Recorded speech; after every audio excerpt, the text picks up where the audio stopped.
ভাড়া বাড়ানোর জন্য ওরা কোনো কারণ লাগে না, এমনি ভাড়া বাড়ায় ফেলে, ইদানিং যেটা বেশি হচ্ছে। তারপর যে সিএনজি ভাড়াটা যে বাড়লো, তখন 5 জনের জায়গায় 3 জন নিত, 8 জনে 15 টাকা করে নিত, 5 জন করে নিতেছে, তারপর 15 টাকা করে নিতেছে। রিক্সার ক্ষেত্রে একটু সামনে যেতে বললে ওরা হইতেছে 10 টাকা ভাড়া বেশি বাড়াই দেয়। প্রায় ড্রাইভার বৃষ্টি হয়ে গেলে যাইতে রাজি নাই, এবং ভাড়া 20 টাকার ভাড়া 40 টাকা। মধুবনের পয়েন্টটাকে যদি সিএনজি আমরা 20 টাকা করে নিয়ে 4 জন, করিমুল্লার সামনে গেলে দেখা যায় 5 জন, তো ঘুরিয়া তো তারটাই ঠিক।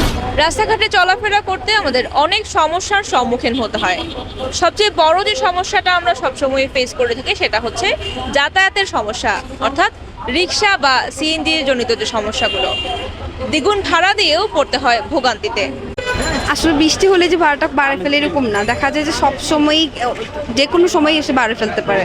কেউ যদি না জানে তখন বেশি চায়, আবার অনেক সময় হয় কি যে মানে চাইতেই চায় না, মানে ভাড়া বাড়ানোর জন্য ওরা কোনো কারণ লাগে না, এমনি ভাড়া বাড়ায় ফেলে, ইদানিং যেটা বেশি হচ্ছে করোনার পরবর্তী থেকে। তারপর যে সিএনজি ভাড়াটা যে বাড়লো, 15 টাকা করছিল যে 3 জন করে নিবার জন্য 15 টাকা, যেমন বন্ধ থেকে মেডিকেলের ভাড়াটা ছিল, তখন 5 জনের জায়গায় 3 জন নিত, 8 জনে 15 টাকা করে নিত।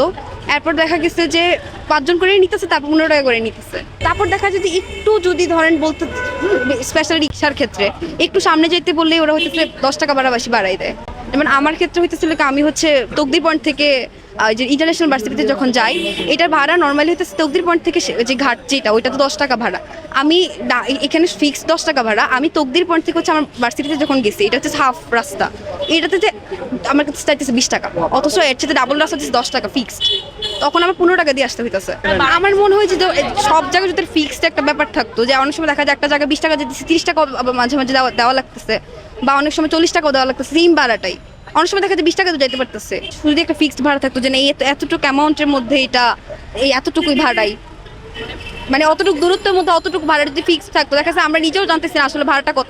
বললাম তো যে এক সময় 20 টাকা নিতেছে, এক সময় 30 টাকা নিতেছে, সেম ভাড়া আবার আমাদের কম দিয়ে আসতে পারতেছি, বেশি দেওয়া লাগতেছে, যদি ফিক্সড হয়ে যেত আর কি। সিএনজি যে আছে, এরা সন্ধ্যা পরে বন্দরটাকে যদি উপসর পয়েন্টও যায়, তাহলে তারা বলবে 20 টাকা। তখন আমরা যদি তাদেরকে বলি 20 টাকা ভাড়া কেন, তারা বলে 4 জন যাত্রীর বেশি হলে পুলিশ রেকার করে তাদের গাড়ি। আসলে এটা একবারে বুয়া। তারা কিন্তু রাস্তায় মধুবনের পয়েন্টটাকে যদি সিএনজি আমরা 20 টাকা করে নিয়ে 4 জন, করিমুল্লার সামনে গেলে দেখা যায় 5 জন, তো ঘুরিয়া তো তারটাই ঠিক।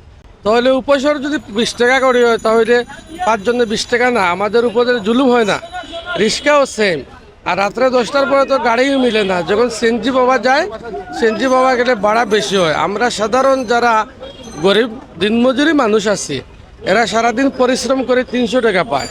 এখন যদি মনে করেন এই মুগলা বাজার থেকেও যদি সিলেটে আসে, তাহলে সিএনজি ভাড়া দিবে 50-100 টাকা। সারাদিন পরিশ্রম করে পাবে 300 টাকা। 100 টাকা যদি চলে যায়, তাহলে 200 টাকা তো বাজার পাওয়া সম্ভব হবে না।